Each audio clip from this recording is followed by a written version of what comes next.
검찰개혁 이렇게 가는 게 맞는 거야? 대통령실이나 입장이 나온 게 다양한 의견이 있는 건 인정. 그걸 이견이라고 표현하지 말자라고 얘기한 건 뭐냐면 이견이면 이견이지 무슨 의견은 되는 그러니까 더불어민주당 의원님들이나 부탁드리고 싶은 게 회피하지 마시라. 문제가 있으면 정면으로 내놓고 얘기하셔야 이견이 있다는 것이 노출이 되는 걸 두려워하지 마시라. 시당에서 공천 과정을 하는 이 부분에 대해서 이제 정확한 어떤 룰이나 이런 게 아직 없어요. 시스템이 국회의원의 영지를 만드는 시스템인 거예요. 그러니까 사실 김병기 의원 둘러싼 의혹은 그 선거구 안에서 거의 올라운드 플레이 하신 거 마치 국회의원이 영지 분할을 해주듯이 이쪽 광역은 네가 먹어, 이쪽 기초는 네가 먹어. 그래서 이 구조를 해체하는 문제를 해야 되는 거예요. 정치는 돈이 든다. 당연하다. 돈이 안 드는 방법으로 민주주의가 작동 가능하다라고 얘기하시는 분은 그게 사기예요. 그 돈을 어떻게 민주주의적인 방식으로 조달을 하고 쓰게 만들 것인가.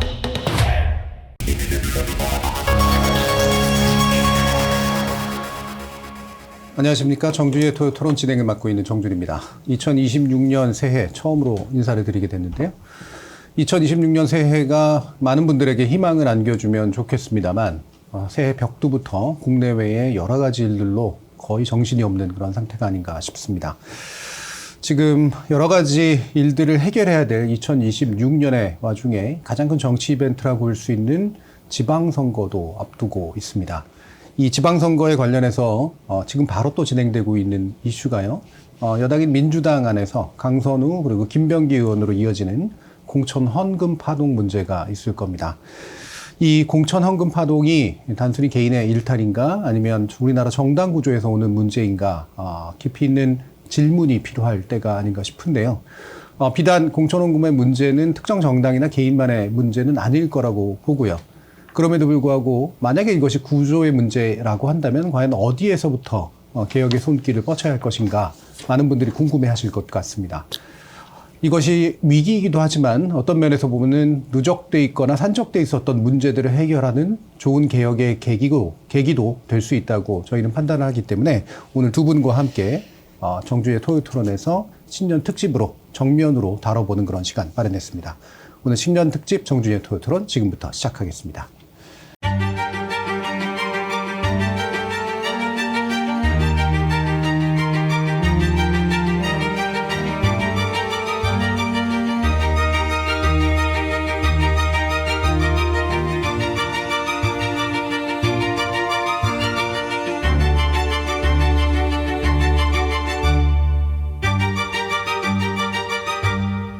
자, 오늘 함께 해주실 패널 두 분 모실 텐데요.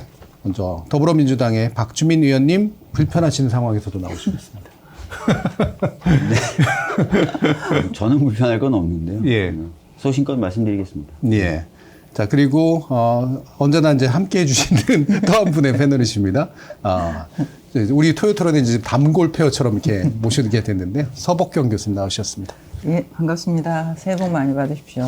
일단 뭐 본격적인 토론 들어가기 전에 약간의 이제 현안들을 짚는 이야기를 좀 나누고 갈까 싶은데요.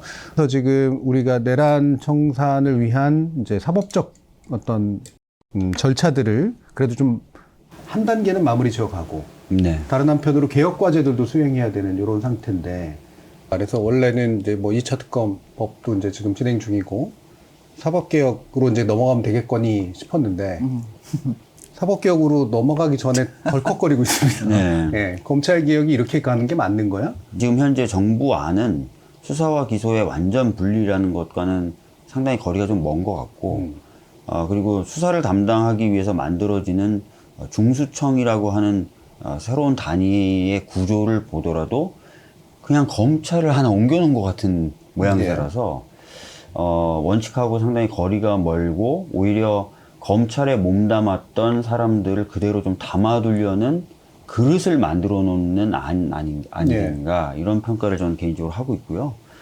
그럼 약간 더 추가적으로 이게 정부 입법이고 입법 예고를 지금 다 나온 상태라서 한 7, 8분 응선까지 온 것처럼 느껴진단 말이에요. 과연 국회가 적절한 개입을 할 수 있을까? 약간은 절망적으로 지금 바라보시는 것 같은데 이후에 진행 과정이 어떻게 될 수 있는지 좀 말씀해 주시죠. 그러니까 정부 안도 있지만 동일한 제명의 국회의원들이 이미 발의해놨던 법안들이 있어요. 예. 이미 이제 그 대통령실이나 이런 쪽에서 이제 입장이 나온 게 다양한 의견이 있는 건 인정한 거예요, 이미. 네. 그걸 이견이라고 표현하지 말자라고 얘기한 건 뭐냐면, 이견이라는 거는 이제 딱딱하게 굳어져서 뭔가 조정 불가능한 다른 의견을 보통 정치권에서 이견이라고 얘기하거든요. 네. 근데 다양한 의견이 있다, 토론해 보면 된다라는 입장이기 때문에 토론하면서 바로 잡히지 않을까 싶습니다. 네. 그런데 일종의 함구령처럼 비춰지는, 저는 언론의 보도에 의해서 그렇게 만들어진 부분이 함구령은 있다고. 아니고요. 개별적으로 막 의견을 표출하는 것은 조금 자제해달라는 측면의 이야기입니다. 네. 서 교수님. 일단 저기 함구령 예, 이런 말이 떠돌아다니는 것 자체가 참 적절하지 않고요. 이견이면 이견이지 무슨 의견은 되고 이견 아닙니까? 이견 있는 거 맞고요. 제가 보기에. 예. 다양한 의견. 예. 예. 근데 지금 정부안 나온 거는 지금까지 적어도 그 더불어민주당 내부에서 나왔던 안하고는 확실히 다른 안입니다. 예. 예, 이것을 우리가 확실히 한 상태에서 논의는 진행을 해야 되는데 다행히 저는 사실 이 예전부터 입법 예고라고 하는 용어가 참 마음에 안 들었어요. 예. 꼭 왜 입법 예고라고 들으면 이제 이안대로 할 거를 예고하는 것처럼. 네. 근데 원래 입법 예고는 그 단계가 아니거든요. 이런 생각을 하고 있는데 여러분 어떻게 생각하십니까? 여러분이 의견을 주시면 충분히 바꿀 수 있습니다라고 하는 단계가 입법 예고 단계입니다. 그렇기 때문에 이 방송을 보시는 여러분들이 마음에 안 드시면 과감하게 열심히 가서 의견 얘기하시고요. 제가 보기에는 지금 정부안에 대해서 함구하고 있거나 작은 의견으로 치부를 하다가는 오래 갑니다. 그래서 이 지방선거 전에 끝내야 된다라고 저는 생각을 하기 때문에 지금은 좀 국민 여러분들도 의견을 열심히 표명을 해줘야 되는 단계가 아닌가 싶습니다. 예. 그래서 의견을 열심히 표명해서 이게 이제 단순히 좀 있으면 이제 요식 절차가 거쳐가지고 그냥 통과시킬 거야가 아니라는 걸 명확하게 지금 사회적으로 보여줘야 될 때인 것 같은데 지금 이제 민주당이 그럴 정신이 있는 상태인가? 그러니까 왜냐하면 내부 내홍도 이제 되게 커졌고 지금 최고위원 새로 선출됐고 물론 원내대표 새로 선출되긴 했지만 네. 이거를 끌고선 잡고 만들어 나갈 수 있는 그런 분위기가 지금 현재 민주당 안에 있는가라고 의심하시는 분들이 계시니까요. 지금 현재 민주당이 이제 여러 가지 이제 논쟁거리가 될 만한 충분히 고민해야만 될 사안들 겪고 있습니다. 겪고 네. 있는 건 맞는데 그렇다고 해서 시스템적으로 돌아가지 않는다 이건 아닙니다. 방금 전에 언급하신 것처럼 신임 원내대표 선거, 그다음에 신임 최고위원 선거가 잘 끝났고요. 네. 그리고 이제 신임 원내대표가 본인이 이제 해야 될 역할 또는 본인이 책임져야 될 사안으로 명백히 인식하고 있습니다. 그러니까 2차 특검, 그다음에 통일교 관련된 그런 특검 어떻게 할지, 그다음에 지금 이제 우리가 얘기할 어떤 김병기 의원님이나 이미 제명됐지만 강선우 의원 건 어떻게 처리할지 이런 부분에 대해서 자기가 책임을 져서 뭔가 실마리를 풀어야 되겠다는 걸 명백히 인식하고 있고 또 원내대표 선거나 최고위원 선거에 참여했던 저희 의원들이나 당의 어떤 지도부나 당직자들이나 다 이런 문제가 당면한 가장 큰 문제라는 걸 정확히 인식하고 있습니다. 그래서 잘 풀어나가지 않을까, 풀어나갈 것이다 이런 말씀 드리겠습니다. 바로 그냥 자연스럽게 그냥 말씀을 하시면 될 것 같은데 지금 이 얘기 들으시니까 믿음이 가시나요? 박주민 의원님은 믿음이 갑니다. 예. 그리고 당 내에서 잘 해주실 거라고 생각이 되고요. 되도록이면 좀 저는 더불어민주당의 의원님들이나 이제 좀 부탁드리고 싶은 게 회피하지 마시라. 예. 문제가 있으면 정면으로 내놓고 얘기하셔야 되는 거고요. 이견이 있다는 것이 노출이 되는 걸 두려워하지 마시라. 이견은 내놓고 얘기를 해야지 여론으로 형성이 되면서 판단이 가능한 거거든요. 그래서 좀 활발하게 논의가 됐으면 좋겠습니다. 예. 그럼 이제 바로 이제 주제로 들어갈 텐데 지금 공천 헌금 파동이라고 지금 돼 있습니다만 공천 헌금을 둘러싼 문제인가? 아니면 좀 더 크게 보시는 분들도 있잖아요. 이거 아예 뇌물 구조가 있는 거 아니야? 저는 사실 돈 문제도 그런데요. 네. 김병기 의원 거는 보면 제 언어로 표현하면요.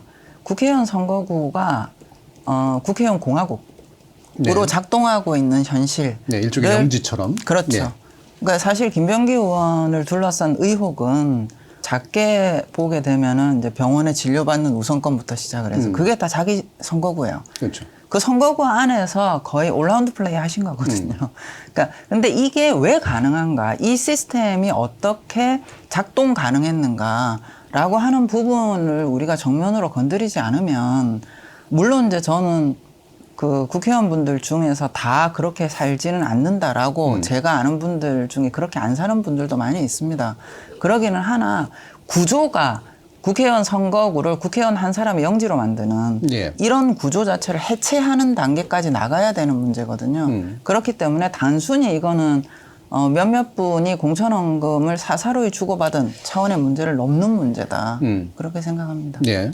상당 부분 구조나 관행이 이제 내재되어 있다라고 이제 보시는 그런 말씀이신 건데, 박 의원님도 이제 지역구 다선 의원이시잖아요. 이런 지역구 자체의 문제가 좀 있다라고 보세요?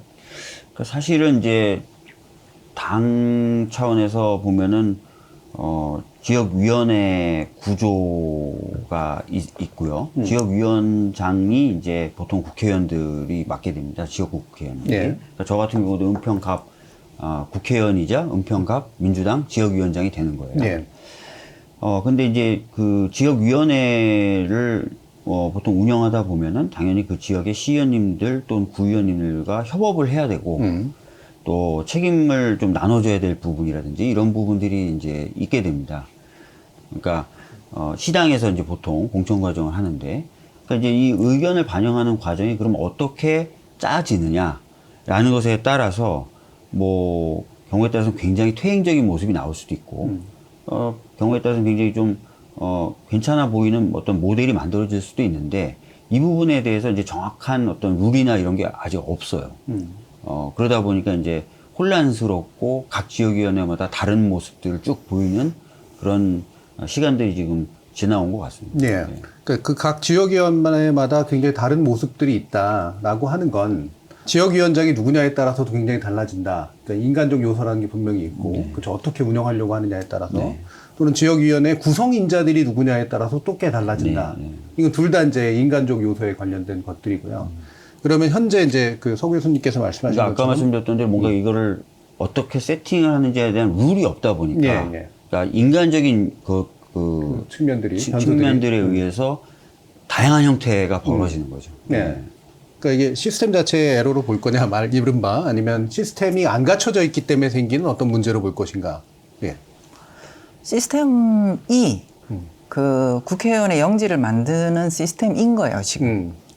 제 언어로 얘기를 하면 시스템이 없는 게 아니고요. 그 시스템이 국회의원이 지배할 수 있는, 적어도 선거구 안에 있는 그 시의원이나 도의원이나 뭐 또는 사사롭게는 민간하고의 관계, 이런 문제들까지도 그 국회의원의 권력을 과하게 보호하고 있는 게 현재 시스템이기 때문에 이 부분을 구조적으로 변경을 하게 만들어야 되지, 이런 문제들이 차후에 또 발생할 수 있는 거다. 막을 수 있다. 그러니까 우리가 지금까지 민주화를 하고서 이 어려운 역경들을 경험하면서 아주 그 뼈저리게 깨달은 게 아마 여러분이나 저나 있을 겁니다. 권력은 선의에 의해서 제대로 작동하는 게 아닙니다.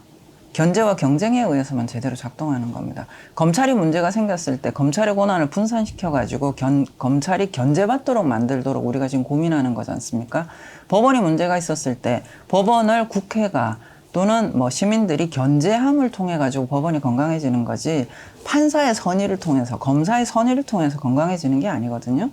국회의원도 마찬가지입니다. 국회의원도 자기 선거구 안에서 경쟁을 하고 견제를 받아야지 건강해지는 거지, 그 국회의원의 선의에 기대 가지고 건강해지는 게 아니라는 말씀을 꼭 드리고 싶습니다. 예. 일단 현재 발생한 일들을 진단을 좀 더 구체적으로 좀 해보죠. 아무래도 이제 민주당 안에서 발생한 일들이 이제 현재 뉴스 거리가 되고 있습니다. 저는 뭐 국민의힘이 지금 논의에서 배제? 논의에서 제외되어 있는 것도 되게 우스운 일이라고 생각합니다. 실제로 굉장히 많은 문제들을 안고 있을 거라고 봅니다만, 일단은 이제 강선우, 김병기로 이어지는 그 두 명의 의원들이 이제 지금 문제시가 된 거잖아요. 이 두 가지가 이제 본질적으로 같은 성격의 것인지, 아니면 좀 약간은 좀 다른 면들이 좀 있다고 판단하시는지를 먼저 좀 얘기를 해 주시죠. 사실은 지금은 이제 수사가 진행 중인 부분이어서 이게 지금 어떤 식으로 진상이 규명될지에 대한 부분이 조금 열려져 있는 상황이어서 말씀드리기가 이제 굉장히 좀 약간 애매한 부분이 있는데, 일단은 근데 제도적으로 제명이 됐잖아요. 네. 그러니까 그 제명의 근거는 아마 있을 테니까. 예, 그러니까 예. 그런 정도로 근거해서 이제 말씀을 좀 드린다면, 아까 말씀드렸던 것처럼 이제 지역위원장이 해당 지역의 시의원이나 구의원들을 공천하는 과정에서 일정 정도 영향력을 행사할 수 있게 되어 있고, 그 영향력을 행사하는 방식에 대한 감시나 통제 또는 어떤 룰이 세팅이 안 돼 있다 보니까 약간 그런 부분에서의 공백이 작용한 민주당에서 굉장히 좀 예외적인 모습으로 저는 지금 받아들이고 있습니다. 예, 예외적인 모습이라고 하셨는데 일단 돈이 먼저 뭐 결국은 최종적으로 그걸 받아가지고 썼건 안 썼건 네. 어쨌든 돈이 오고 갔다라고 하는 것. 예. 그다음에 김병기 의원 거는 그런 문제에 대한 의혹과 함께 동시에 이제 뭐 아까 말씀 주신 지역의 여러 가지 그 특혜들을 받기 위해서 집안이 좀 움직였다라고 하는 거. 이 문제까지 지금 나와 있는 상태란 말이에요. 그러니까 사실 뭐 어떤 취업이라든지 이런 데 있어서의 특혜를 받기 위해서 자신의 공적 권한을 행사하면 안 되죠. 그건 무조건 안 되는 겁니다. 예. 그리고 공천이라든지 이런 것을 이유로 현금이 왔다 갔다 하는 건 무조건 안 되는 겁니다. 네. 그래서 제가 말씀드리는 거는 이게 이제 민주당에서 예외적 모습이지 제가 알기로 민주당의 만연한 일은 아니다. 예, 저도 그 300명의 국회의원 중에 이제 좀 나눠서 얘기를 하면요. 국회의원의 영지다라고 얘기를 한 것은 이제 돈 문제보다는 시의원이나 또는 뭐 기초의원 부분에서 영향력을 광범위하게 행사한다. 예. 그 다음에 빙변비 의원 사례는 좀 보면은, 그러니까 나쁘게 그 자신의 권한을 선거구 단위에서 행사한 되게 스테레오타입의 모습이에요. 그래서 이제 그런 부분들의 문제를 얘기를 한 거고, 돈이 건너간 문제는 사실 많이 깨끗해지긴 했습니다. 제가 보기에도. 그러긴 하나 문제는 오고 간 게 아니라 그냥 온 것만 문제인 거잖아요. 나중에 자꾸 지금 그분들이 돌려줬다고 말하는데 그건 중요하지 않습니다. 예, 예. 받은 것 자체로부터 범죄는 성립을 하는 거고요. 그러니까 근데 그런 부분들을 왜 문제가 될 줄 알면서도 계속 이제 그런 부분들이 발생을 하느냐라는 거죠. 그러니까 이거는 말하자면 이런 거죠. 나 좀 잘 해주세요. 라고 하는 여러 가지의 어떤 청탁의 형태 중에서 가장 수위가 높은 게 돈인 거지 않습니까? 그러니까 그거보다 훨씬 낮은 형태의 편의를 봐줬다라든지 예. 아니면 이제 이런 부분들이 쭉 단계적으로 있고 돈 이렇게 내. 그러니까 여기까지 이른 분들은 많지 않다고 하더라도 거기에 이르는 다양한 과정에 있어서의 편의를 봐주고 여러 가지 이런 일들은 관행처럼 일어나고 있기는 하다는 거죠. 예. 예, 그런 부분들에 대해서 우리가 그럼 이게 한 단계만 넘어가면 돈까지 갈 수 있는 위험. 그래서 드러난 건 일단 돈이기 때문에 지금 문제가 이제 되는 거고요. 이게 이제 예외적이라고 이제 말씀을 이제 좀 주셨잖아요. 사실은 제가 뭐 전수조사를 해서 그걸 바탕으로 말씀드리는 건 아니고요. 예. 매우 그런 거는 적대시하고 금기시하는 분위기가 일반적이다, 민주당에서는. 그래서 대부분의 국회의원들이 이번에 이제 강선우 의원 건이나 김병기 의원 건이 이제 언론에 보도됐을 때 충격을 받았다라는 표현을 많이 썼거든요. 네. 이게 어떻게 되게 중요한 이런 일이? 부분입니다. 충격을 받아야 네. 돼요. 올 것이 왔다가 되면 안 돼요. 네. 어떻게 이런 일이 있지? 예. 이런 얘기들을 나눴지. 아유, 난 앞으로 좀 조심해야 돼. 이런 건 아니에요. 예. 이런 건 아니라서 제가 그렇게 말씀드리는 겁니다.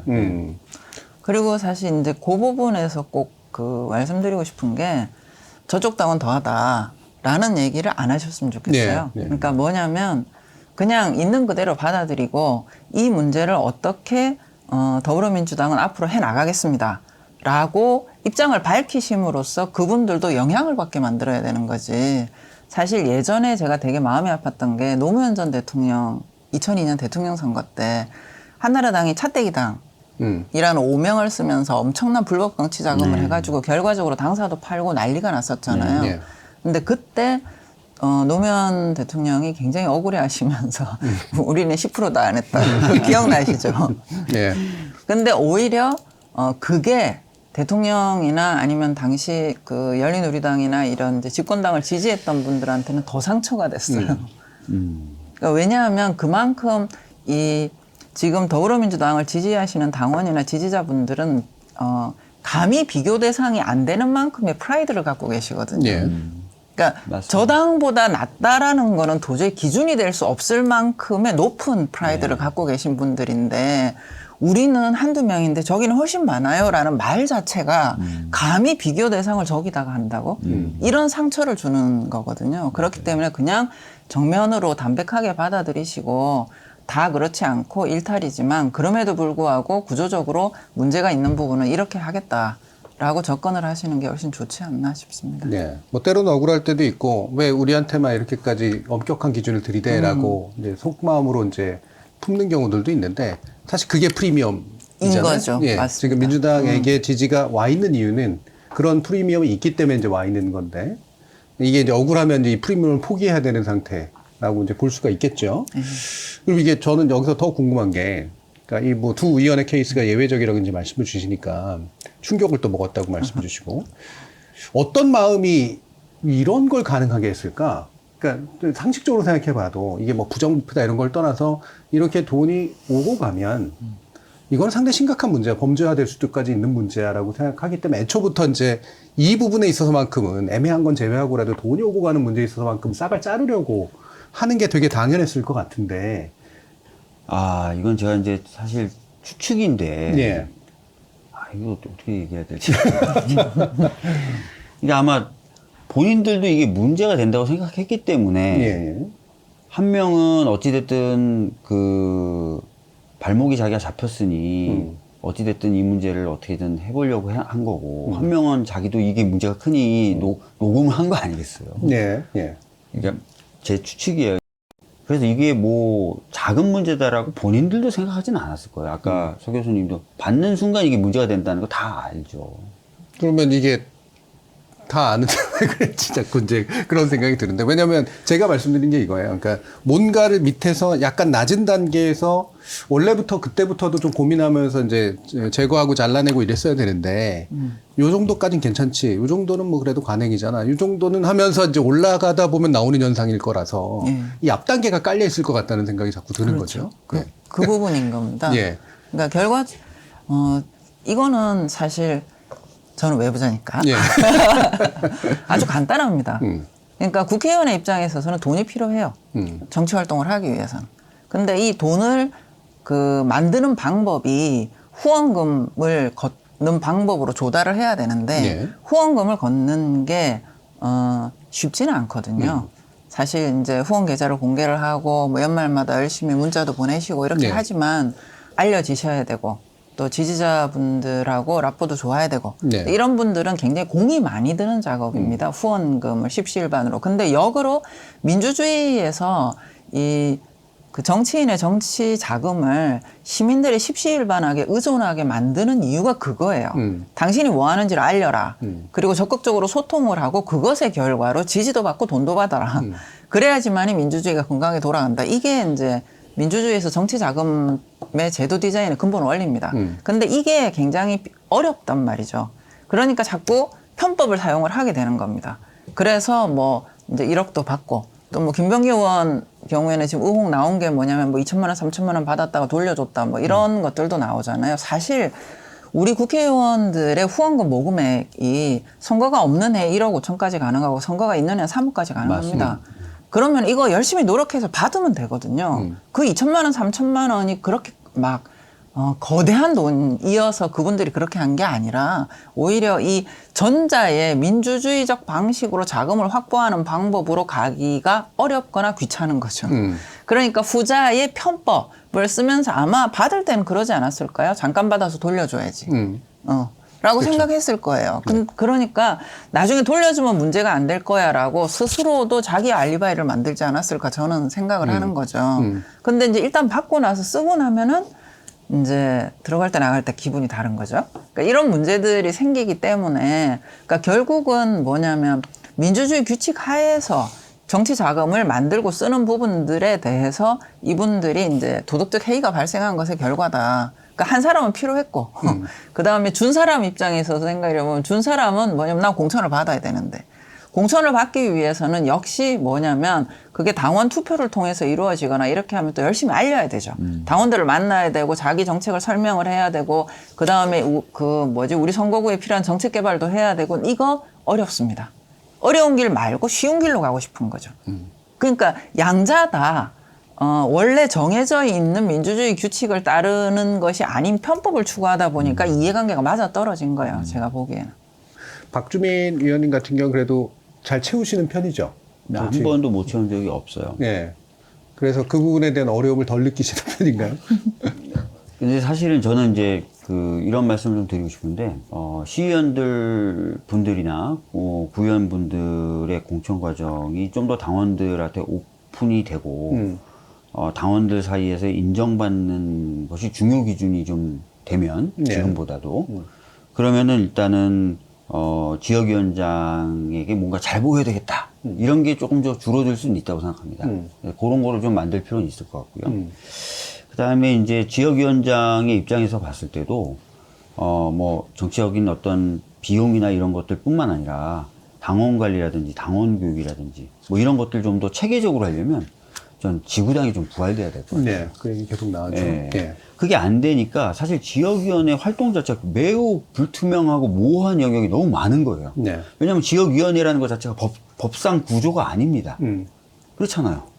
그러니까 이게 도대체 어디까지 할 수 있냐. 할 수 있는 건 별로 없는데 또 많이 하라 그러고 또 뚜렷하게 어떤 경계도 없는데 자꾸 영향력을 행사하도록 만들고 그러니까 이게 굉장히 모호하고 불투명한 영역으로 남아 있어서 제가 봤을 때는 이제 공천 과정도 정비해야 되고 지역위원회 체제도 지구당 체제로 바꿔서 딱 규격화시키고 잘 들여다볼 수 있게 만드는 것이 필요하다는 생각이 들고요. 한 단계 더 나간다면 아예 선거제도도 좀 바꾸는 게 맞지 않을까 싶은 생각이 들고요. 네. 그 부분 다 이제 대안하고 연관된 그런 부분인데, 요거까지 얘기하고 이제 대안으로 그럼 넘어가 보죠. 이 문제를 이제 민주당이 어쨌든 수습 내지 개선하면서 이제 가야 될 거 아닙니까? 요건 이제 외부자의 의견을 먼저 좀 들어볼 텐데, 이른바 이제 뭐, 꼬리 자르기론과 전수조사론, 뭐 이렇게 이제 대립되는 구도인데, 진상 필요한 부분에 대해서 충분히 이제 알아내고, 그리고 이제 대안을 마련하는 이 과정은 어떻게 진행하는 것이 맞겠느냐. 기본적인 방향성은 어떻게 생각하세요?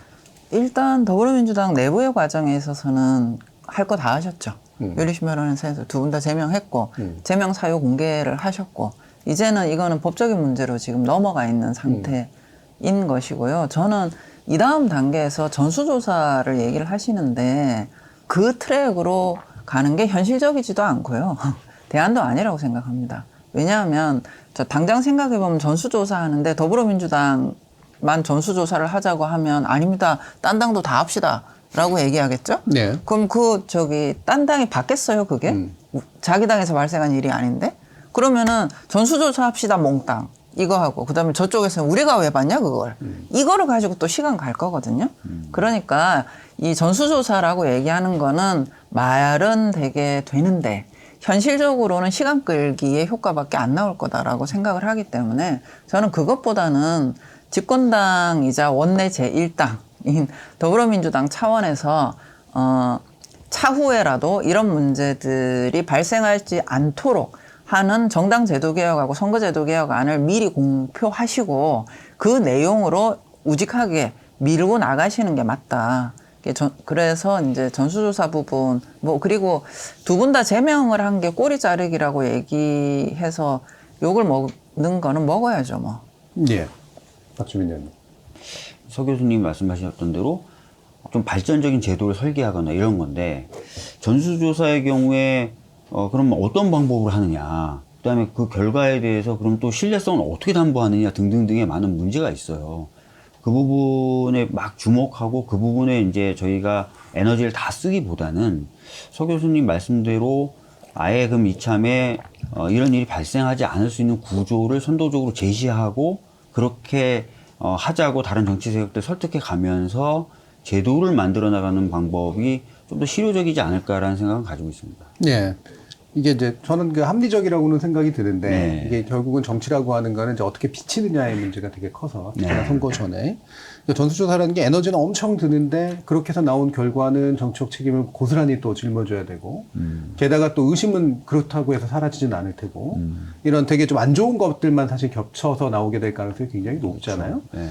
그런 면에서 보면 합리적으로는 이게 그렇게 바람직한 방향은 아닌 것 같다라고 생각이 들 수 있는데 문제는 그럼 묻고 가자는 거야? 요번은 묻고 새로운 대안을 가지고 그냥 얘기하자는 거야? 결국 그 얘기하냐? 이런 식의 이제 어떤 반응에 대해서 어떻게 그건 설득할 아닐 것 거냐. 같고요. 만약에 이제 추가적으로 어떤 새로운 건에 대한 의혹 제기가 나온다거나 그러면 그때마다도 다 뭐 여러 가지 당내 어떤 기능들이 작동하겠죠. 그건 하면서 새롭게 어떤 제도를 만들고 그것을 통해서 더 투명하게 그리고 더 공정하게 더 민주적으로 공천을 하겠다. 이렇게 가는 방법 뭐 이것도 쉬운 일은 아니거든요. 근데 네.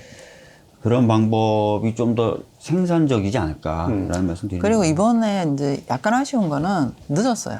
그리고 저는 사실 좀 이해가 안 갔던 게 강선우 의원은 빨리 자르고 김병기 의원은 한참 있다 자르고 이건 아닌 것 같습니다. 그러니까 김병기 의원은 뭐 원내대표도 하셨고 중량감도 있고 뭐 이런 부분이어서 좀 왜 본인이 스스로 해결해 주기를 당해서 좀 기다리고 이런 부분들이 더불어민주당 내부에서는 논리적으로 말이 되는데요. 그거를 바라보고 있는 시민들의 입장에 있어서는 답답한 거죠. 근데 앞으로 이제 차후에 또 다른 의혹이 제기되거나라고 얘기를 할 때는 조금 더 선제적인 대응이 필요하지 않는가. 그러니까 그분한테 알아서 해결하십시오. 뭐 나가주십시오라고 했다고 그 언론의 보도가 파닥하게 나오고 이러기 전에 좀 바로바로 당내 시스템이 작동하는 게 맞지 않나 싶습니다. 그리고 이건 뭐 문득 든 생각이긴 합니다만 우리 이러이러한 문제들을 충분히 파악하고 있고 그래서 우리가 선제적으로 그러니까 지방선거 전에 민주당이 모범적으로 공천제도 개혁을 위한 노력을 이제 수행할 거다. 조만간 그 내용을 발표할 거다. 근데 이 과정에서 혹시라도 아직 미진한 문제가 있다면 충분히 다 제보하고 신고해라. 그 문제 같이 해결해 나가면서 이걸 가겠다. 라는 식으로 뭔가 일단 하나는 그렇죠. 띄워놓는 것이 되게 필요하다는 네. 생각은 좀 들긴 하거든요. 예. 그러면 이제 이 부분을 어떤 대안들로 이제 해소해 나갈 것인가라고 하는 게 당연히 어느 정도 검토된 내용도 있고 정치학 안에서는 또 정당 안에서도 이제 고민들이 충분히 존재를 할 테니까요. 일단 큰 그림에서 좀 서북경 교수님께서 먼저 좀 짚어주시고 당의 의견을 한번 좀 들어보도록 하죠. 예. 일단 첫 번째로 이 사건 자체의 가장 표면에 나와 있는 건 돈입니다.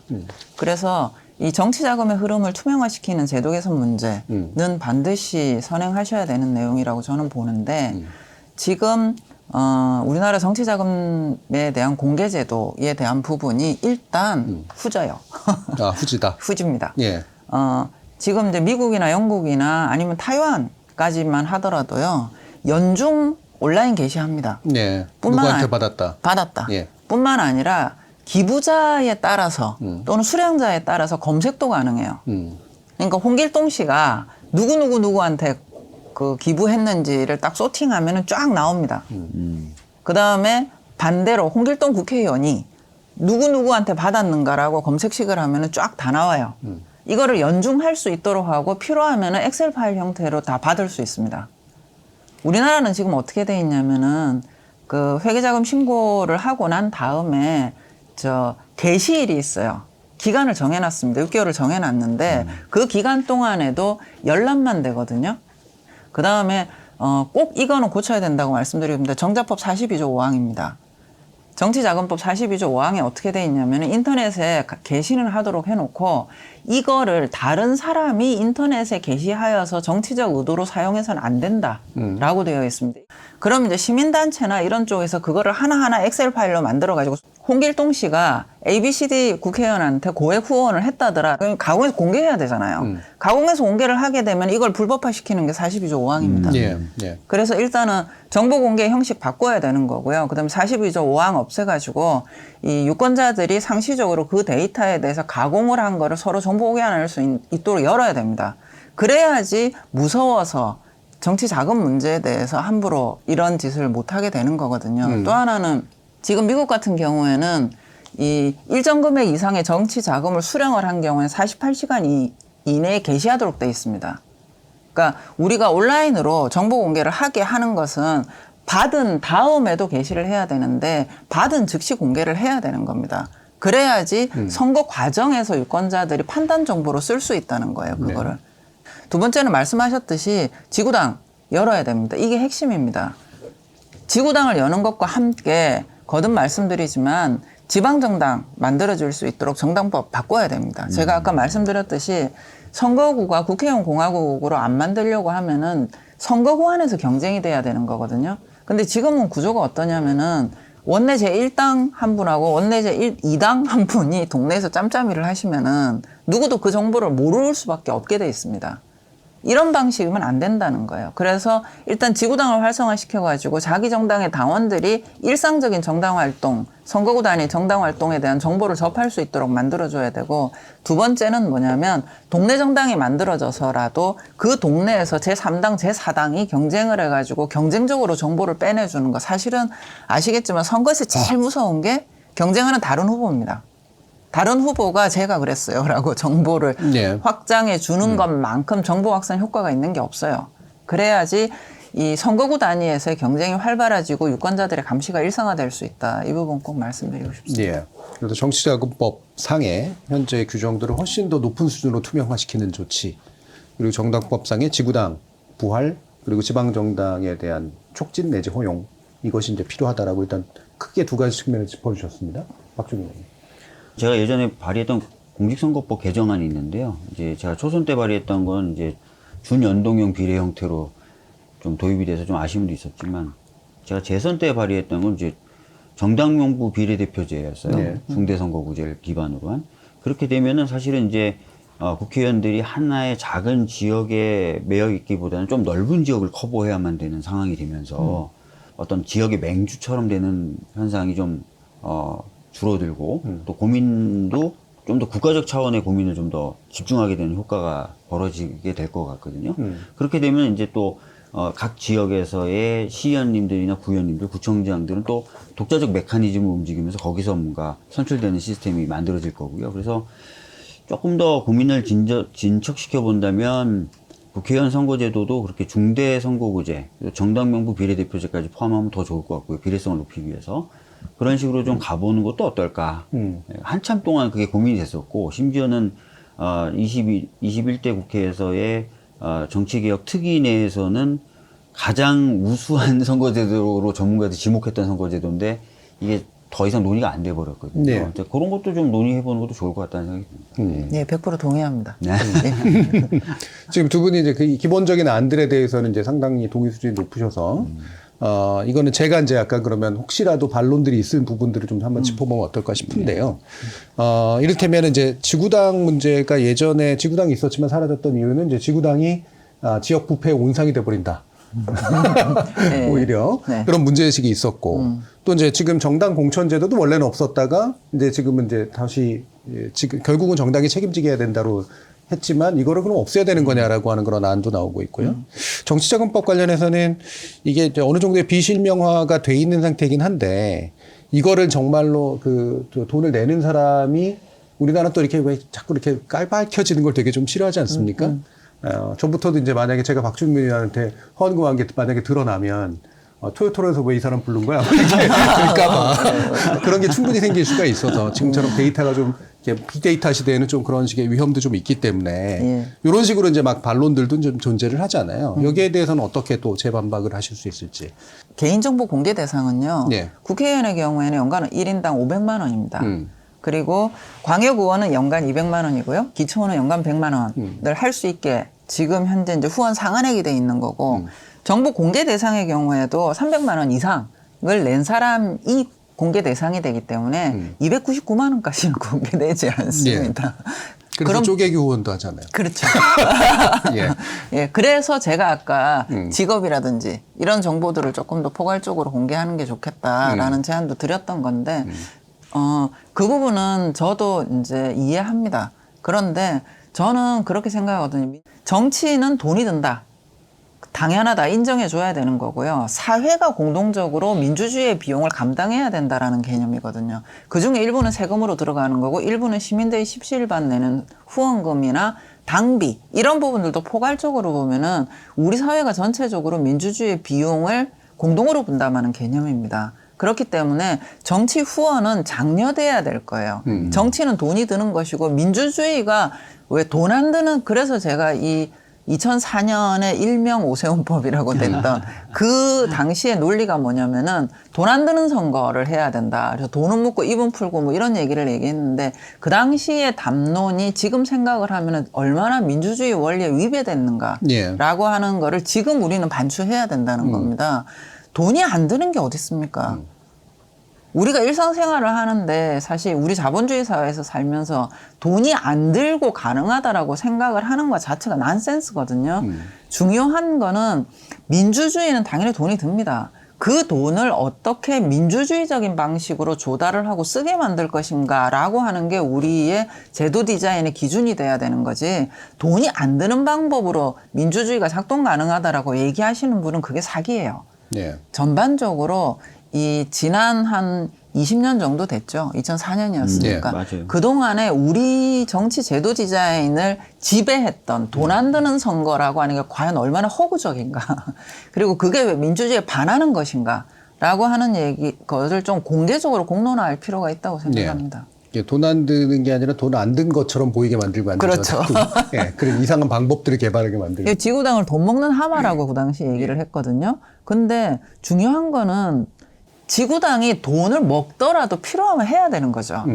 중요한 거는 어떻게 이게 민주주의적인 방식으로 제대로 작동하게 만들 것인가를 우리가 고민했어야 되는데 돈이 드니까 없애. 그 돈이 드니까 없애면 국회도 없애야죠.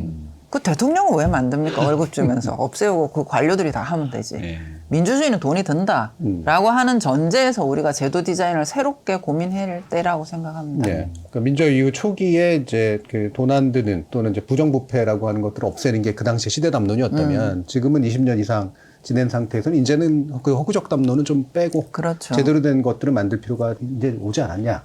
반면에 이제 정당이 제대로 기능을 하고 민주적으로 운영이 되려면 당원들과의 소통이 굉장히 중요한데 그런 부분을 담보해 줄 만한 기구가 없는 거예요, 지금. 예. 그런 어떤 통로가 없는 거예요. 그렇죠. 그렇기 때문에 지구당이 만들어져야 될 필요는 굉장히 커졌죠. 제가 이제 매번 듣는 얘기가 뭐 국민의힘이나 우리 당이나 전 세계적으로 유리 없을 정도로 당원이 많은 정당이에요. 그럼요. 예. 당원은 그렇게 많은데 예. 당원하고 소통하거나 당원을 교육할 수 있는 기구는 제대로 만들어져 있지 않다. 세포 조직이 없죠. 네, 그러니까 이거 상당히 좀 모순된 모습이죠. 그래서 이런 것들은 좀 바로 잡아나갈 필요가 있다라고 생각을 하고 있고요. 자꾸 이제 근데 국회 내에서의 논의가 되다 보면은 이제 현역 의원들이다 보니까 상대 경쟁자가 뭔가 네. 기반을 갖추는 것이 좀 불편한가 봐요. 그래서 논의가 될 듯 될 듯 하다가 안 되는 모습들을 자꾸 보게 되는데 저는 이번에는 진짜 확실하게 이런 제도 변화는 있어야 되겠다는 생각을 합니다. 예. 네. 이 정당 공천제를 다시 좀 옛날로 돌려야 되느냐라고 하는 문제는 저는 본질은 아니라고 보는데. 본질 아니죠. 예. 예. 왜냐하면 정당이 어쨌든 책임을 지는 게 맞으니까 맞습니다. 선거라고 하는 건. 예. 대신 아까 말씀한 것처럼 지구당 제도 제대로 만들고 공천 과정 좀 더 민주적으로 하고 그다음에 지방 정당이 이제 좀 더 활성화되도록 만들고 그리고 그들이 이제 양당 구조 안에서도 살아남을 수 있게 선거제까지 재편을 하는 과정이 바로 이 정당 공천제의 취지를 살릴 수 있는 방법일 거 아니에요. 예, 그 부분에도 좀 더 말씀 주시죠. 일단 이제 전제로 아까 의원님 말씀하신 대로 국회의원 선거제도가 제대로 바뀌는 부분이 굉장히 중요합니다. 저 부분을 전제로 말씀을 드리는 건데요. 일단 그 기초의 부분이나 이 부분에서 지금은 구조가 어떻게 돼 있냐면은 국회의원 선거구가 있어요. 그럼 국회의원 선거구 안에서 광역의회 선거구를 나눕니다. 광역의회 선거구 안에서 기초의회 선거구를 또 나눠요. 그러니까 제가 아까 그 국회의원이 영지 구조로 되어 있다라고 얘기를 하는 이유가 그런 방식인 거예요. 그러니까 마치 지금 모든 국회의원이 그렇다고 얘기하는 건 아닙니다. 그러나 전형적인 형태에 있어서는 마치 국회의원이 영지 분할을 해주듯이 광역은 이쪽 광역은 네가 먹어, 이쪽 기초는 네가 먹어 이런 부분들로 지금 운영이 되고 있기 때문에 이 시스템에서는 구조적으로 서로 편의를 봐주고 또는 이제 가끔 부정부패도 들어갈 수 있고 이런 문제들이 생기는 거거든요. 그래서 이 구조를 해체하는 문제를 해야 되는 거예요. 그래서 첫 번째가 아까 국회의원 선거구를 저 중대선거구 정당명부제로 바꾸게 되면 일단 국회의원들의 범위가 넓어집니다. 넓어지는 부분들에 대해서 이제 관할을 하게 만들어야 되는 거고, 그 다음에 광역의회 선거구나 기초의회 선거구 단위에서도 독자적으로 작동할 수 있게 만들어야 됩니다. 더불어민주당은 지금 권리당원만 해가지고 130만, 140만 이런 정당이거든요. 그러면은 이 경기도만 하더라도 경기도가 지금 현재 인구가 한 1,400만 됩니다. 그리고 이 경기도에 있는 더불어민주당 당원이 30만이 넘어요, 지금. 근데 31개 선거구거든요. 지금 현재 정당 조직의 제일 말단이 시도당으로 돼 있는데 30만 명이 모여가지고 뭘 할 수 있겠습니까? 모일 수도 없어요, 이거는. 그리고 사실 경기도 얼마는 없습니다. 제가 예를 드는 겁니다. 넓은데 평택시에 거주지를 두고 있는 그 당원이 안성시에서 무슨 일이 났는지 알 게 뭐예요. 그러니까 이 당원들한테 정보를 제공한다라고 얘기를 하는 거는 그 선거구 범위 안에서 생활권을 공유하는 사람들 안에서 얘기가 돼야 되는 것이지 생활권 경계만 넘어가더라도 지금 시군구 단위만 사이즈가 해도 엄청나게 크거든요. 그래서 생활권을 기반으로 해서 예를 들어서 이거를 이제 정당의 조직 결정권, 구성권이라고 얘기를 합니다. 예를 들어서 큰 정당의 경우에 있어서는 꼭 선거구 단위가 아니라 읍면동 단위로 내려갈 수도 있고 그 다음에 이 농촌 지역 같은 경우에는 시군 단위만 하더라도 인구는 많지 않지만 이 영토가 굉장히 넓단 말이에요. 그러면 거기는 리통 단위로 갈 수도 있는 겁니다. 그거를 운영할 능력만 되면은 그건 정당이 알아서 하는 거예요. 어떤 정당은 능력 안 되면 시도당만 두는 거고 어떤 정당은 되면은 리나 통까지 갈 수도 있는 거거든요. 그러니까 이것을 결정을 하는 거는 정당의 권리로 해야지만이 그 단위 안에서 각 정당의 당원들이 정보를 얻게 됩니다. 이게 왜 중요하냐면 당내 경선을 할 때 지금 더불어민주당 안에서 왜 당원 1인 1표로 한다 안 한다 이런 논의들을 하지 않습니까? 그 제도는 일단 현재 제도보다 진일보한 게 맞습니다. 근데 이게 제대로 작동하려면 뭐가 있으면 정보가 있어야 된다는 거예요. 맞아요. 그 동네에서 누가 무엇을 했는지를 아무것도 모르는데 그냥 투표하세요 라고 얘기를 하면은 결국 어떤 사람이 투표하게 되냐면은 그 동네 상황을 잘 아는 빠꾸미 당원만 투표하게 되는 거예요. 그 동네 상황을 모르는 당원들의 입장에서는 국회의원이 누구에 대해서 링크 한번 걸어주면 그 사람 찍는 겁니다. 예. 이렇게 되면 안 되기 때문에 지구당이 활동을 해야 된다는 거고 실제로 작동을 하게 만드는 게 지금 현재 적어도 더불어민주당은 충분히 가능합니다. 그래서 그런 모델들을 빨리 확립해서 만들어야 된다라는 것이고요. 나중에 말씀하시겠지만 제발 국회의원분들이 착각 안 했으면 좋겠다. 대한민국의 선거제도와 정당제도는 대한민국의 시민들의 참정권 보장을 위해서 있는 것이지 당신들을 위해서 있는 게 아닙니다. 근데 번번이 얘기를 하다 보면 저 안에 들어가면 뺑뺑 돌면서 이게 우리한테 유리하고 이게 우리한테 불리하고 이렇게 결론의 회로 구조로 들어가게 되는데 이거는 시민이 헌법적으로 보장받고 있는 참정권 실현에 관련된 제도 영역이다. 그래서 그런 말하자면 뭐 양당이 협의가 안 돼가지고 진전이 안 됩니다라는 얘기를 하는 게 얼마나 시민들한테 이 모욕적인 얘기인지를 좀 아셨으면 좋겠습니다. 예.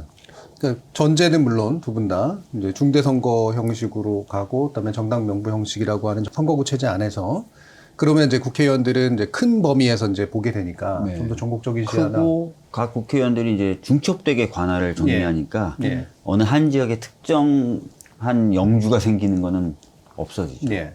그리고 이제 그러면 지구당은 이제 정당 안에 정당의 어떤 그 책임으로 네. 정당이 스스로의 필요에 의해서 이제 지구당 체제를 만들어 가지고 이제 그 안에서 정당 민주주의를 실현하도록 하자라는 게 이제 기본적인 이제 안이시긴 한데 이게 이제 선후차의 문제처럼 되면 또 안 돼서 예, 어느가 하나 필요하면은 먼저라도 이제 해야 될 텐데요. 현실적으로 지금 국회 안에서 법을 바꿀 수 있는 논의의 수준이 어느 정도까지일까? 현재는 이제 지구당에 관련돼서는 꽤 논의가 합의 수준이 어찌됐든 됐어요. 예. 특히 이제 지난해 말 정도였나요? 한동훈 전 비대위원장이었나요? 당대표네요. 당대표도 아, 했습니다. 헷갈려요. 그 무렵에 이제 지구당을 만들자라는 얘기를 예. 했어요. 했어요. 예, 그리고 잘 아시는 것처럼 우리 더불어민주당은 지구당이 필요하다는 얘기를 여러 차례 했습니다. 예. 그래서 사실상 이제 공감대가 어느 정도 있긴 있어요. 이제 허들이 남아있긴 하지만 상당히, 많은 허들을 넘어왔다. 이렇게 이제 보여지기 때문에 지구당은 저는 마음만 먹으면 이건 정개특위가 만들어졌거든요. 그래서 빨리 해볼 수 있겠다. 물론 근데 법이 통과된다고 해서 바로 지구당은 만들어지지는 않고요. 선관위 얘기 들어보니까 시스템 구축과 이런 것들을 위한 실무적인 시간 때문에 1년 이상 유예기간이 필요하긴 하다고 하더라고요. 예. 그러면 이번에 법을 좀 통과시키고 다음번 총선 전에는 지구당을 좀 만들어가지고 지구당 체제하에서 한번 총선을 한번 치러보는 것도 좋을 것 같다는 생각이 듭니다. 그 지구당 하시면서 네. 그 정당 결성 제한 요건을 같이 하셔야 됩니다. 지방정당 관련된. 예, 지방정당 지금 지구당만 가게 되면 예. 두 당의 뿌리 조직을 만드는 것만 만드는 거죠. 열어주는데 예. 핵심은 두 당도 뿌리 조직이 있어야 되지만 다른 동네에서 정도는 견제받을 수 있으셔야 돼요. 예. 안 그러면은 또 말하자면 1인 영주 체제가 2인 영주 체제로 가면 어떡합니까? 네. 이 지방정당 문제라는 게 이제 그거잖아요. 현재로서는 이제 중앙당이 이제 등록돼야 되는 거고. 5개 시도당에 예. 1000명 이상의 당원이 있어야 되고 사무소가 있어야지만 예. 정당 등록이 가능한 이런 말도 안 되는 제도를 없애면 됩니다. 그러니까 아주 소규모 정당이라고 하더라도 특정 지역에 근거를 둔 이게 정당으로 등록될 수 있도록 이제 대폭 완화해야 된다. 이게 이제 예, 말씀이신 그럼 거잖아요. 마포당, 서대문당 이렇게 만들어지는 거고요. 네. 마포당은 마포 기초선거만 관여하고 서대문당은 서대문 기초당만 하는 거고 총선을 할 때는 마포당, 서대문당이 그 연대를 해가지고 거기 뭐 더불어민주당에 나와 있는 후보를 지지해도 되는 거고요. 정책 협의를 해도 되는 예. 거고요. 예. 예. 이 부분도 같이 해야 된다. 그러니까. 저는 사실 동의하는 바가 크거든요. 예. 근데 이제 이 부분에 대해서는 논의가 그렇게 활발하진 않아요. 정치자금법은 아마도 금방이라도 할 수 있을 것 금방이라도 같고 할수 있어요. 지구당 문제는 상당 부분 합의가 좀 논의가 되어 있는 상태고 그다음에 이런 이제 정당 설정의 이제 그러니까 등록 기준의 이제 완화라든가 이런 것들은 필요하다고 보시는데 현재 이제 국회 국회내에서는 논의가 그렇게 활발하지 않고 시작도 안 된 걸로 네. 알고 있습니다. 그리고 정당 명부 비례대표제 중대선거구제 요런 제도는 지금 현재 다른 국회의원들은 수만 년 후의 일이라고 생각하고 있지 않을까? 네. 그래서 꼭 제안 드리고 싶은 게 이번 지방선거 끝나자마자 저는 공론화 하셔야 된다. 그러니까 어차피 그 다음에 2년 남았거든요. 국회의원 선거. 네. 그러면은 최소한 1년 정도 공론화를 하고 제도를 끝내야 그 다음 선거 할 거 아닙니까? 지금 이 말하자면 말이 좋아 준연동형 비례대지 이것은 사실 제도 원리에 있어서도 그렇고 작동 오류에 있어서도 그렇고 이 제도로 다음번 선거를 또 한다는 건 말이 안 되거든요. 그렇기 때문에 끝나자마자 국회의원 선거제도 문제를 그 안에서 해결하려고 하지 마시고요. 그 시민들한테 풀어주세요. 그래서 이 공론기구를 만들고요. 그 다음에 지상파하고 온라인하고 다, 유튜브하고 다 동원해가지고 생중계하십시오. 이거는 이 시민들이 직접적으로 논의판에 들어와가지고 갑론을박을 하지 않는 이상 국회 안에서는 해결 못 하십니다. 그래서 꼭 그 국회의원 선거제도 문제에 대해서는 공론화를 빨리 시작을 해야지 다음번 선거에 반영을 할 수가 있고 그리고 당장 해야 되는 게 꼭 부탁드리고 싶은 게 네. 지금 벌써 그 17개 광역시도 차원에서 2인 선거구 쪼개기 시작하고 계시거든요. 더불어민주당 차원에서 최소한 기초의 선거에서 2인 쪼개기 짓은 안 하도록 당에서 입장을 좀 밝혀주셔야 됩니다. 지금 시나브로 하고 계시는 거 알고 계시잖아요. 그래서 선거제 개편 문제는 국회의장이 공론화를 천명하고 정당의 이제 어떤 뭐 지지를 받아서 그리고 거기서 나온 안을 입법부가 그냥 받는다 또는 네. 두 개의 후보 중에 어느 하나를 선택한다 뭐 이제 이런 방식으로라도 뭔가 논의 구조를 마련하지 않으면 절대 안 되겠죠. 안 되죠. 예. 근데 이런 거는 이제 결국은 뭐 의장의 의지만으로 또 되는 건 아니어서 네. 큰 정당의 어떤 나름의 의지도 굉장히 중요할 텐데 이게 이제 지방선거 전에는 이제 많은 것들을 할 수는 없을 테고 지방선거 때 필요한 것들은 하더라도 장기적인 플랜 안에서 이번 지방선거는 이렇게 치르고 또 얼마 후에는 이런 로드맵으로 가겠다. 우리는 요번에 이 위기를 이런 기회로 만들어 보겠다라고 하는 건 어떻든 천명하는 건 굉장히 중요한 문제인 것 같아서요. 나름대로 일정표상에서 어디까지 좀 가능하거나 필요할까 요 얘기를 좀 마지막으로 해보면 어떨까 싶은데 먼저 좀 제안을 주시죠.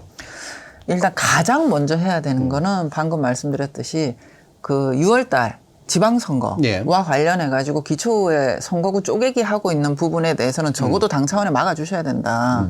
그리고 지금 그 3인 이상 선거구 몇 개 안 됩니다. 아시다시피. 대도시 지역에 다 잘라 계시잖아요. 네. 그러니까 조금 더 나가서 원래 제도 취지를 살려가지고 최소한 기초의 선거구 3인 이상으로 갈 수 있도록 당 차원에서 그러니까 최소 쪼개기 막는다 2인으로. 그다음에 또 하나는 제도 취지에서 가능하면 3인에서 5인 선거구를 복원할 수 있도록 지금 이제 하면 중앙당에서는 그거는 그 시도당, 그러니까 광역의회 관할이기 때문에라고 얘기들을 하시는데 아니거든요. 그거는 적어도 그 우리나라 공직선거법상 광역의회 선거구 제도는 그 공선법 입법 사항이지 않습니까? 그러니까 그런 부분에서 좀 중앙당 차원에서 명확하게 기초의회 선거제도 부분에 대해서는 얘기를 하셔야 될 것 같다. 두 번째는 앞서 이제 이 사건과 관련되어서 연계 된 부분이지만 말씀한 대로 정치자금법 부분에 대한 부분, 그다음에 이 선거구 단위에서 경선, 더불어민주당의 지방의회 선거 당내 경선 어떻게 할 것인가라고 네. 하는 부분에 대해서 공개적으로 얘기를 얘기를 해야죠. 예, 해서 이 사건을 그냥 묻고 넘어가는 게 아니라 더불어민주당이 얼마나 주도적으로 해결해 나갈 것인가라고 하는 부분에서 선제적인 스탠스를 보여주셔야지만이 시민들이 신뢰를 가져갈 수 있을 거다. 그 다음에 지방선거가 끝나고 난 다음에 총선 부분에 대해서 이제 그랜드 디자인을 해 나가셔야 되는데 이 전체적으로 아우르는 저는 핵심 키워드로 꼭 좀 강조해 주셨으면 좋겠는 게 저희가 내란을 겪고 대한민국 민주주의 시스템을 재건하고 있는 중이지 않습니까? 다시 건설을 하고 있는 문제입니다. 이거는 지금 글로벌 정치 환경도 굉장히 안 좋고 그리고 우리의 민주주의도 심각하게 상처를 입은 상태이기 때문에 민주주의의 뿌리 기반을 다시 갖추는 문제거든요. 그러니까 민주주의의 뿌리를 다시 자라게 만들면서 어떻게 그 위에서 건강한 민주주의 시스템을 재건할 것인가에 관련된 되게 우리 민주주의 미래를 만드는 문제입니다. 그렇기 때문에 제가 답답한 게 뭐냐면 이런 얘기들을 하면 항상 10년 전 프레임, 20년 전 프레임으로 되돌아간다는 겁니다. 그 뭐 기초의회 공천제를 해야 되냐부터 시작을 해가지고 한 40년 동안 했던 얘기를 제로에서부터 항상 새로 해야 되는 부분이기 때문에 그렇게 가지 마시고 내란 이후 대한민국 민주주의 재건에 무엇이 필요한가라는 관점에서 좀 접근해 주셨으면 좋겠다. 예. 네, 박 의원님 이 부분에 대한 말씀에 전적으로 동의하고요. 사실 내란이 가능했던 부분, 또 내란 이후에 드러난 우리 사회의 민주주의 취약성 다 확인했잖아요. 그래서 이 부분을 치유해야 되고 치유하기 위해서는 이제 정말 민주주의가 확실하게 뿌리를 내려야 되는 그리고 헌법적 가치에 대한 존중이 좀 확실하게 뿌리를 내려야 되거든요. 그런 측면에서 조금 제도를 다시 좀 보면서 재건을 해나가야 될 것 같아요. 그냥 단순히 옛날 거를 그냥 재건한다 이건 아닌 예, 거고요. 예. 그래서 제가 이제 아까도 말씀드렸던 것처럼 당원들이 이렇게 많아진 상황에 당원과 소통과 교육 굉장히 중요하지 않습니까? 그런 것들을 포함한 여러 가지 제도들을 좀 체계적으로 플랜을 세워가지고 추진해 나갔으면 좋겠다. 내후년 총선까지 아마 짜면은 그리고 의지만 가지면은 할 수 있는 것들이 꽤 많을 것 같거든요. 예. 그래서 그런 것들에 대한 얘기가 이제 이번 지방선거 때부터 그리고 지방선거 이후에 좀 계속 얘기가 좀 나왔으면 좋겠다라는 생각이 있습니다. 이게 당에서는 어쨌든 실무나 이런 거 누군가가 쥐고 이제 가는 게 사실은 현실적으로 되게 중요하잖아요. 네. 이게 당 대표가 쥐고 갈 수도 있고 뭐 원내대표가 쥐고 갈 수도 있고 또는 정책위의장이 이거는 쥐고 이제 갈 수도 보통 있고. 당 대표가 하게 예. 되는데요.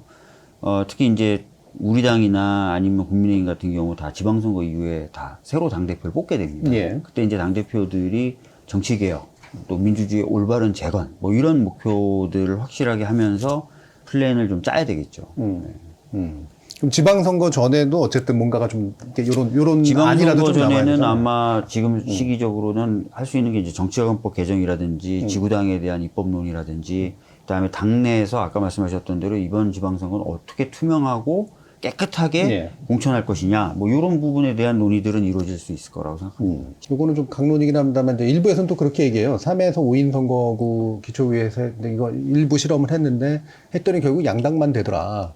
결국 이거 쓸모없는 거 아니냐. 라는 식으로 이제 그냥 지나간 논의처럼 취급하려고 하는 그런 경향이 일부 있는 것 같거든요. 그렇지 않았다라고 하는 입법조사처 보고서가 있습니다. 예, 예.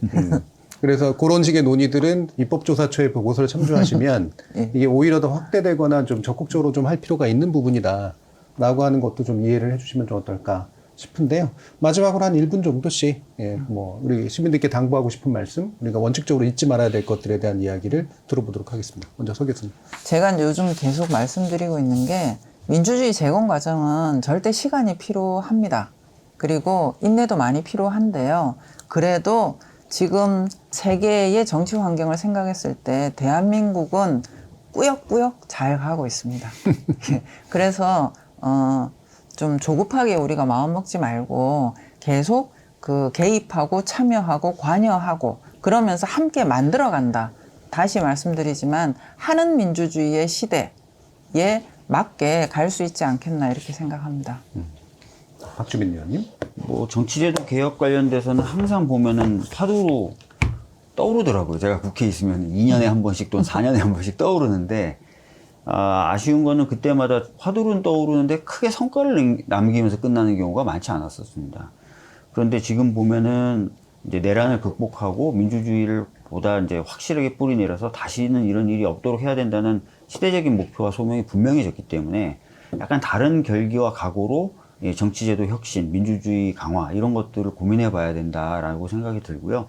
그것을 위해서 뭘 해야 되는지는 대충 다 알고 있어요. 그러니까 요것들을 좀 스케줄 잡아가지고 따박따박 또 좀 해나가는 것이 필요하지 않을까 싶고, 다음 총선 전까지 몇 가지는 확실하게 좀 했으면 좋겠다라는 말씀을 드리겠습니다. 그걸 위해서는 아마 시민분들의 관심이라든지 지지라든지 응원이라든지 이런 것들도 많이 필요할 것 같습니다. 네. 이런 식의 이제 그 정치에서 좀 불미스러운 일들이 이제 벌어지게 되면 대체로는 좀 묻고 가거나 시간이 지나기를 이제 바라는 경우들이 대단히 많은데요. 왜냐하면 이게 문제가 되었을 때 더 큰 어떤 책임을 져야 되는 상태가 오기를 두려워하기 때문일 겁니다. 근데 정치에서 책임이라고 하는 건 엄청나게 중요한데요. 영어에서의 그 책임의 또 다른 의미 중에 하나가 이제 반응이죠. 즉, 일어난 상황에 대해서 제대로 반응하는 것이 정치의 책임을 지는 데에서 굉장히 중요한 문제라는 겁니다. 더더군다나 현재의 정치에서는 이거를 단지 반응만 할 것이 아니라 선대응을 해야 될 필요, 제도 개선을 통해서 어떻게 이것을 예방하고 선제할 것인가의 문제도 대단히 중요해 보입니다. 그리고 그러한 대응들을 가능하게 만들려면 바로 시민 여러분들의 대대적인 압력과 의지가 가장 중요한 문제겠죠. 정주의 토요토론 새해 첫 만남으로 여러분들께 보여드린 정치개혁 관련된 논의는 여기까지 진행하겠습니다. 앞으로도 지속적으로 필요한 개혁 과제들에 대해서 여러분들과 함께 이야기 나누겠습니다. 감사합니다. 김병기 의원은 정면으로 다루자고 해서 저는 어떻게든 측면으로 다루려고. 계속 뭐로 맡고 있어, 막 바람을. 잠깐. 좀 많이 보진 않았지만, 근데 결국 가면 지역에서 결국은 지역에 뭔가 이렇게 행사나 이런 걸 하면 네.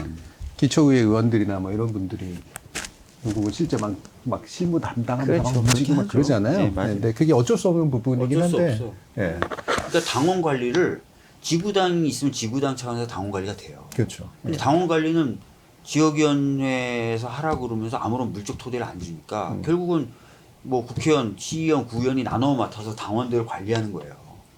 그러니까 무슨 큰 행사가 있으면 이 각자 말씀하신 대로 영주 밑에 기사, 1계급 기사, 2계급 기사들이 모여 자기가 갖고 있는 가병들 모으고 오는 항상 그런 식이 되는 거예요. 가끔 이제 지역에 보면은 이제 지역 유지 좋으신 분들인데, 예, 정치적으로 뜻도 있고, 예, 돈도 좀 쓰고 싶고, 예, 그래서 좋은 사람 도와주고 싶은데 그 형식이, 결국은 기초의회 의원 하나 달고, 예, 우리 함께 해주는 그 의원한테 좀 이렇게 좀 물질적인 도움을 주고 싶다, 편의도 주고 싶다, 뭐 이런 식의 분들도 제가 종종 봤어요. 예, 그러니까 그런 게 이제 보면은 지역에도 꽤 은근히 예외적인지 모르겠습니다만. 그렇게 이렇게 그런 분들이 모임을 계속 하다 예. 보면 이 모랄 해저드가 생기는 거예요. 그러니까요. 네. 무감각해져요. 예, 무감각해져요. 저는 그래서 진짜 저희 처음 제가 초선됐을 때 의원님들이, 그러니까 그분들은 제가 오기 전에 이미 당선되시잖아요. 그분들 중에 이제 몇몇 분들은 반찬 같은 거, 김치 같은 걸 그러니까. 갖다 주시는 거예요. 여기 뭐 이렇게 인식이 처음에 한 번, 두 번 받다가 이게 약간 이상한 거예요. 그렇죠. 일절 네. 다 안 받고. 그렇게 되죠. 그렇게 하고 그러는데. 그러니까 이제 이게 김치가 소국이 되고 이렇게 올라오고 그렇죠. 네. 또 매몰차게 되는 것처럼 느껴지니까 잘 거절도 잘 못하다. 뭐 담갔는데 좀 남아요. 그래서 좀 1, 2년 겪어보는 게 아닌 것 같더라고요. 수고하셨습니다. 자, 예.